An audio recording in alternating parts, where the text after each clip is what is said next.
Hola, mi nombre es Fabricio Mejía Madrid y esta es mi colaboración semanal para, sin embargo, que se llama El mito de Venezuela. Venezuela no es una dictadura. Chávez ganó su primera elección con 56% de los votos, la reelección con 63% en 2006, pero al año siguiente perdió el plebiscito de su constitución para una Venezuela comunal. Maduro, por su parte, perdió la mayoría en el Congreso en el 2013 y su oposición, desubicada como siempre, sintió que desde ahí podían nombrar a otro presidente, un tal Juan Guaidó. Las buenas conciencias, las que quieren quedar como demócratas y liberales consecuentes, repitieron desde el inicio del cambio en Venezuela, en 1999, que era una dictadura porque Chávez era un militar. Luego, cuando bajaron los precios del petróleo en 2014, empezaron a hablar de pobreza, sin jamás hablar de las más de 1,000 sanciones económicas, congelamientos de activos, robo del oro depositado en Gran Bretaña, imposibilidad de comerciar libremente, prohibición de utilizar alguna pieza de motor, electrónica o satelital que tuviera una parte norteamericana. Todo esto fue aprobado durante la primera presidencia de Trump. Desde 2014, los analistas de la buena conciencia hablaban de escasez, de pobreza, de filas en los supermercados, pero jamás decían que junto con Irán y Rusia, Venezuela era el tercer país más castigado por Estados Unidos y Europa desde 2017. Más tarde, Venezuela se convirtió en un narcoestado, en una narcodictadura, con el segundo periodo de Trump, aunque Joe Biden no cantó mal las rancheras. Ahora se hace eco de las denuncias de la DEA, donde hasta Felipe Calderón resultaría aliado de Maduro y el castrochavismo internacional. Vuelve la retórica de la dictadura porque Venezuela declaró reelecto a Maduro sin aceptar un escrutinio externo de las actas de votación en 2024. Pero los críticos justicieros jamás han hablado del poder comunal que se estableció en Venezuela como otra forma de democratización que no es la de las elecciones y los partidos liberales. Cuando escucho a esta analista de la televisión decir que está mal que invadan Venezuela, pero que se lo merecen por ser una dictadura, pienso en que quizás son las palabras las que nos están fallando. No es una dictadura, es un proceso político muy particular que en esta columna trataré de comprender. No sirve separar, como hizo uno de los dirigentes de la operación de noticias falsas en México, la famosa Operación Berlín de Enrique Krause, entre apoyar al dictador o apoyar la intervención de Estados Unidos. Por supuesto, él se declaró a favor de Trump más que de Maduro, sino tratar de describir qué es el régimen venezolano, es decir, qué estructura de poder llamada desde 2007, hace casi 20 años, los consejos comunales. Empecemos con la historia. ¿Qué era Venezuela antes de Hugo Chávez?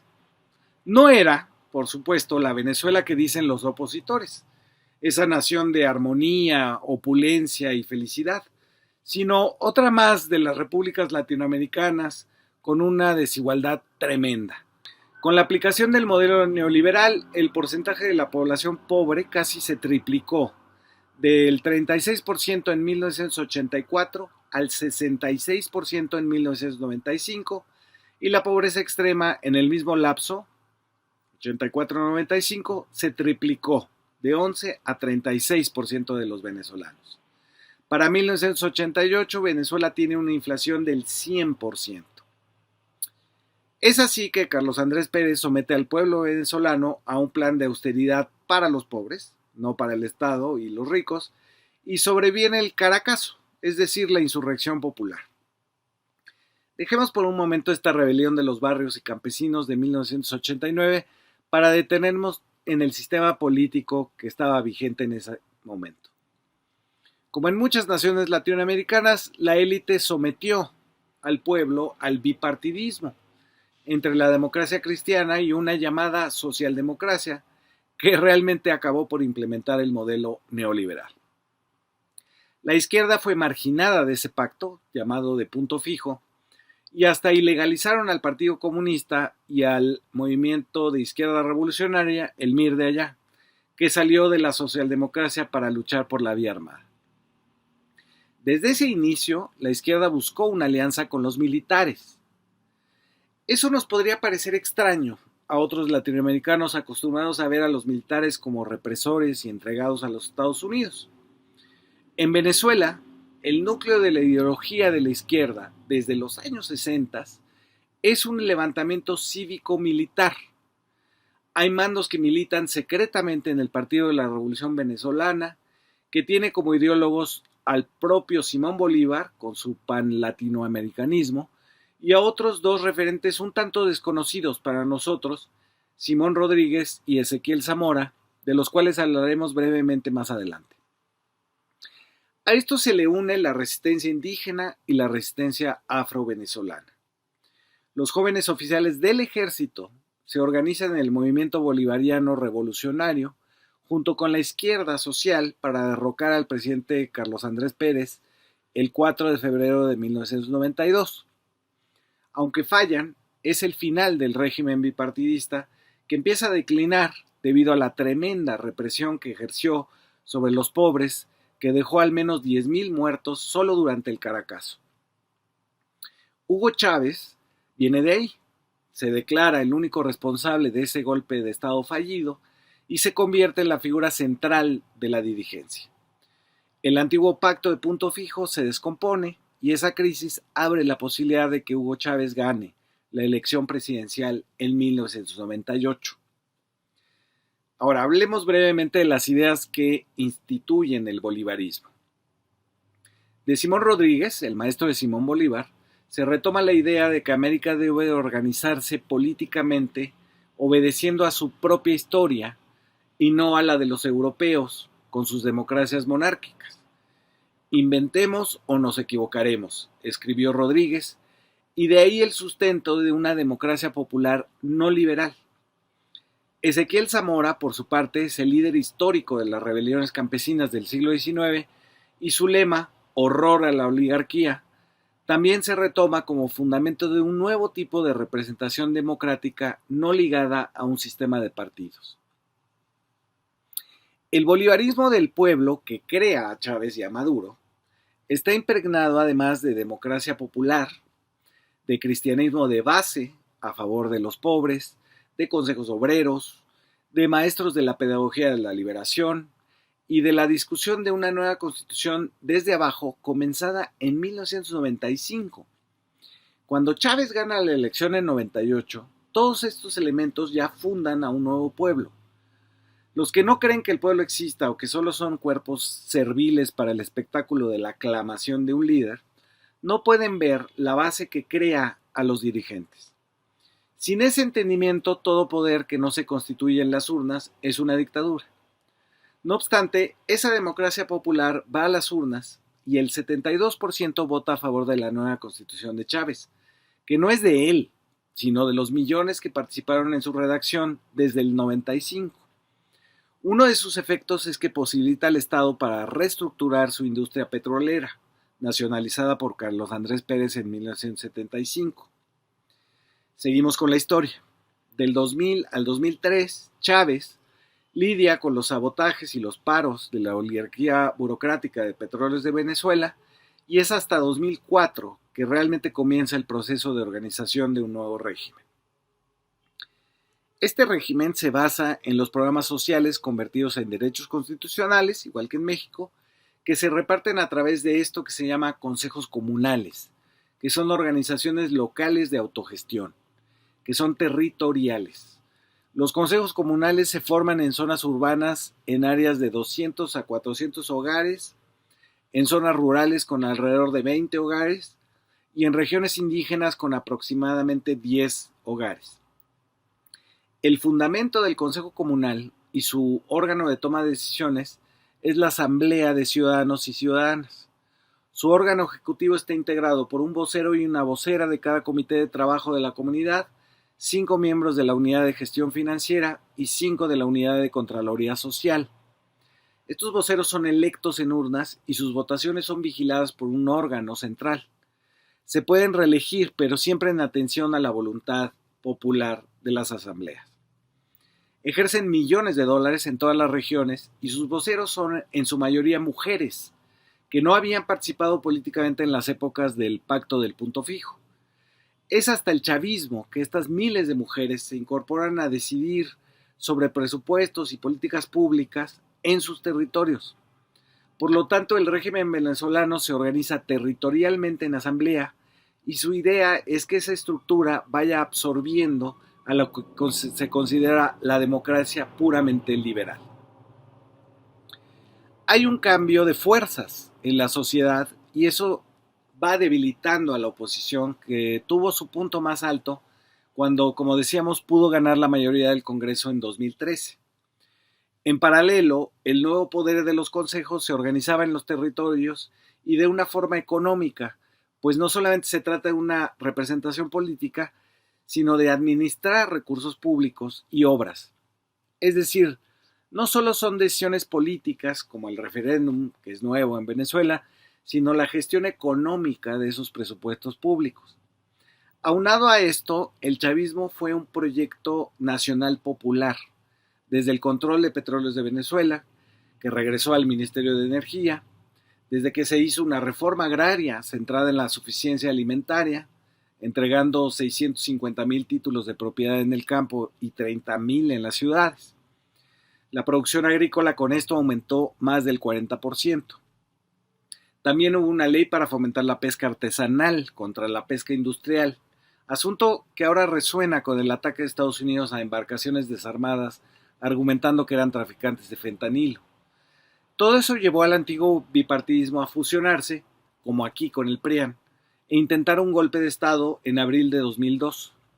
Los Estados Unidos pusieron entonces a un títere, que no vale la pena mencionar, Carmona creo que se llamaba, líder de los patrones, que reconocieron solo España y los gringos. Este vano presidente impuesto desapareció tanto el Parlamento como la Suprema Corte y el órgano electoral, y quiso dar vuelta a la nueva Constitución, ya votada por un 70%, con un decreto. Pero tanto el nuevo pueblo que llevó al poder a Chávez como las Fuerzas Armadas hicieron fracasar el golpe de Estado, y en respuesta la oposición impulsó un paro de empresarios. En tan solo días salieron del país 10,000 millones de dólares y las importaciones de alimentos y productos básicos se vieron interrumpidas. De ello es responsable el empresariado venezolano golpista y vengativo. Para el 2003 la pobreza regresó al 60% y la pobreza extrema al 30%. Pero aún así pierden la revocación de mandato. Chávez obtiene el 60% del respaldo. A partir de ahí se acelera la confrontación entre esta élite golpista y los barrios y granjas populares. Se acelera la construcción del régimen paralelo a la democracia liberal y Chávez llama a su estrategia socialismo del siglo XXI. Para el 2009, la salud gratuita alcanza al 54% de todos los venezolanos, se alfabetizó a 500,000 y se consiguió el quinto lugar mundial en matrícula universitaria. Para responder a la tradición de los empresarios, el chavismo impulsó una reforma alterna de distribución de alimentos, 40% más baratos. La leche se estatizó en un porcentaje mayoritario, así como los teléfonos, la refrigeración y el acero. Al monopolio mexicano del cemento, Cemex, le expropiaron sus plantas en Venezuela. Se expropiaron cadenas de supermercados franceses. El salario aumentó a $700 ya para 2011 y la jornada se redujo a 40 horas. La pobreza volvió a retroceder, entonces, al 26% y tan solo 7% de pobreza extrema. Por eso es un mito que el régimen bolivariano haya empobrecido a su pueblo, mientras que antes vivían en jauja. No fue así. La pobreza y la escasez fue un resultado del sabotaje de los empresarios.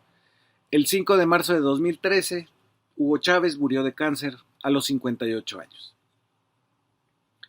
Desde que sucedió a Chávez, Nicolás Maduro ha tenido 2 reelecciones, igual que casi cualquier presidente gringo, pero solo a él se le llama dictador y ahora narcodictador.